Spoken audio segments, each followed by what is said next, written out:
अस्सलाम वालेकुम students, I am Nadia Tahir और आज हम पढ़ने जा रहे हैं पार्ट्स ऑफ स्पीच के बारे में। स्पीच जो है that is communication, way of conversation, चाहे वो स्पोकन फॉर्म में हो या रिटन फॉर्म में हो। हमारी जो कन्वर्सेशन होती है वो डिफरेंट पार्ट्स से मिलकर बनी है। जिस तरह से कि एक बिल्डिंग के अंदर डोर है, विंडो है, वॉल्स बनी हुई हैं और हर वॉल के अंदर डिफरेंट जो ब्रिक्स हैं वो एडजस्ट की जाती हैं। जब तक वो प्रॉपर एडजस्ट नहीं होती हैं एक बिल्डिंग जो है वो मजबूत नहीं बन पाती है। तो हमारे जो पार्ट्स ऑफ स्पीच है ये भी बिल्कुल इसी तरह से ही है। या फिर हम ये कह सकते हैं कि एक दरख्त है जिसकी कुछ जड़ें हैं, एक तना है, शाखें हैं और पत्ते हैं, और ये सारे जब मिलते हैं तो फिर इनका काम क्या है? एयर को जनरेट करना, ऑक्सीजन को प्रोड्यूस करना। अगर एक भी चीज़ इनमें से मिसिंग हो जाए या अपनी जगह से दूसरी जगह पे अगर हम इसको फिक्स करने की कोशिश करें तो शायद वो काम नहीं हो पाएगा। इसी तरह से जो पार्ट्स ऑफ स्पीच होते हैं इनकी भी प्रॉपर प्लेस होती है, इनको एक प्रॉपर स्ट्रक्चर के तहत इस्तेमाल करना पड़ता है। अगर आप इसको उस तरह से इस्तेमाल नहीं करेंगे, उनकी प्रॉपर पोजीशन पे नहीं रखेंगे, तो आपकी जो कन्वर्सेशन है, आपकी जो गुफ्तगू है वो बिल्कुल बेमानी होगी, that will be useless, meaningless होगी। फॉर एग्जाम्पल हम एक सेंटेंस लेते हैं, hit Ahmad bat with Arhab. Different words हैं, इनका कोई ना कोई मीनिंग भी है, लेकिन ये प्रॉपर स्ट्रक्चर में नहीं है, प्रॉपर पोजीशन पे नहीं है, इसीलिए ये मीनिंगलेस है। इनका जो मैसेज है वो हमें कन्वे नहीं हो रहा है, क्लियर नहीं हो पा रहा है। जब हम इनको प्रॉपर पोजीशन में लेकर आएंगे, like Ahmad hit Arham with a bat, कि अहमद ने अरहम को एक बैट के साथ मारा, तो फिर जाकर हमारा जो सेंटेंस है वो क्लियर हो जाता है। हम जो बात कहना चाहते हैं वो सुनने वाले पे या पढ़ने वाले पे क्लियर हो जाती है। इन पार्ट्स को समझना इसलिए ज़रूरी है क्योंकि ये एक तो आपकी वोकैबुलरी को इन्हांस करता है। जब तक आपकी पॉकेट में, आपके ब्रेन में कुछ लफ्ज़ नहीं होंगे, आप किस तरह से बेटर कम्युनिकेट कर सकते हैं। ये पार्ट्स ऑफ स्पीच जो है वो इनेबल करते हैं कि आप अपना मैसेज बहुत अच्छे से, क्लियर तरीके से, इंगेजिंग तरीके से और इंटरेस्टिंग तरीके से कन्वे कर सकें। क्योंकि जब आपके पास वोकैबुलरी होगी, आपके पास वर्ड पावर होगी और उसको प्रॉपर यूज करना आता होगा, तभी आपकी, चाहे वो स्पोकन है, चाहे वो आपकी राइटिंग स्किल है, वो ज्यादा इम्प्रूव्ड होगी, ज्यादा इंटरेस्टिंग होगी। आज की वीडियो में हम सिर्फ इनका इंट्रो देखेंगे और नेक्स्ट वीडियोस में हम इनको वन बाय वन डिटेल से पढ़ेंगे, इनकी डेफिनेशंस को भी और इनकी काइंड्स को भी। जो पहला पार्ट ऑफ स्पीच है दैट इज नाउन। नाउन जो है वो नेमिंग वर्ड है। इस दुनिया में कोई भी ऐसी चीज नहीं है जिसका कोई नाम ना हो, जो बेनाम हो। तो नाउन जो है वो हमेशा किसी ना किसी नेम को डिस्क्राइब कर रहा होगा। लाइक अहमद है, बुक है, फैन है, टीवी है, एटसेट्रा एटसेट्रा। तो जितनी भी चीजें हैं वो विदाउट नेम नहीं है।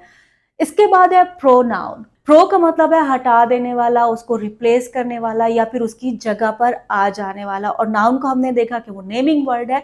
तो ऐसा लफ्ज जो नेम की जगह इस्तेमाल हो, नेम को रिप्लेस कर रहा हो, उसको हम प्रोनाउन कहते हैं। लाइक ही है, शी है, इट है, दे है। एक पैराग्राफ के अंदर हम रिपीटेडली नाउन जो है वो इस्तेमाल नहीं कर सकते हैं। आप फर्स्ट सेंटेंस में तो उसको इस्तेमाल करेंगे, लेकिन जब आप नेक्स्ट उसके बारे में लिखना चाहेंगे तो उससे रिलेटेड जो प्रोनाउन होगा वो आपने यूज करना होता है। नेक्स्ट जो हमारे पास है वो है verb that expresses an action, के जो भी काम हमारे इर्द गिर्द हो रहा होता है उस एक्टिविटी का कोई नाम होता है। उस एक्टिविटी को जो चीज़ डिस्क्राइब करती है वो वर्ब है। लाइक राइटिंग है, जंपिंग है, ब्रीदिंग है, डांसिंग है, सिंगिंग है। ये सारे वर्ब हैं क्योंकि ये एक्शन को डिस्क्राइब कर रहे हैं। उसके बाद आता है हमारे पास एडवर्ब। एड का मतलब होता है एडिशन करना, इजाफा कर देना, मिला देना, और वर्ब वही ये एक्शन है। तो ऐसा लफ्ज जो किसी वर्ब के मुतालिक इंफॉर्मेशन को बढ़ा दे उसको हम एडवर्ब कहते हैं। कुछ क्वेश्चंस होते हैं लाइक कि वो काम कहाँ हुआ, कैसे हुआ, कब हुआ, कितनी बार हुआ। तो ये जो एडवर्ब होते हैं वो उन क्वेश्चन का आंसर होते हैं, उनको रिप्लाई कर रहे होते हैं। नेक्स्ट हमारे पास जो पार्ट्स ऑफ स्पीच है दैट इज प्रेपोजिशन। प्रेपोजिशन को हम अगर अलग अलग कर दें तो that is pre and position. Pre का मतलब होता है पहले आने वाली। तो यहाँ पर प्रेपोजिशन से मुराद एक ऐसा वर्ड है जो नाउन का कनेक्शन दूसरे वर्ड्स के साथ हमें शो करके दिखाता है। नेक्स्ट हमारे पास होता है एडजेक्टिव। एडजेक्टिव का मतलब ये होता है कि किसी भी चीज की खूबी या खामी को बयान करना, लाइक गुड है, बैड है, स्वीट है, सॉवर है या फिर टेस्टलेस है। तो उस चीज की क्वालिटी को, उसकी अच्छाई या बुराई को जो लफ्ज डिस्क्राइब करेगा उसको हम एडजेक्टिव कहते हैं।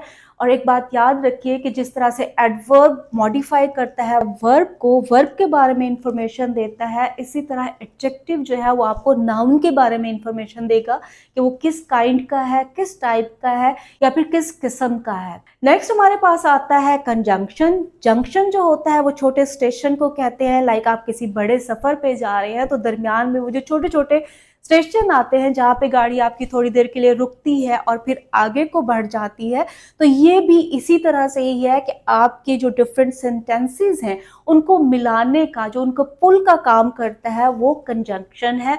लाइक इसमें आप इस्तेमाल करते हैं बट है, एंड है, बिकॉज है, ऑल्दो है और बहुत सारी इसकी काइंड्स है जिसको हम डिटेल में पढ़ेंगे। जो हमारे पास लास्ट पार्ट ऑफ स्पीच है दैट इज इंटरजेक्शन।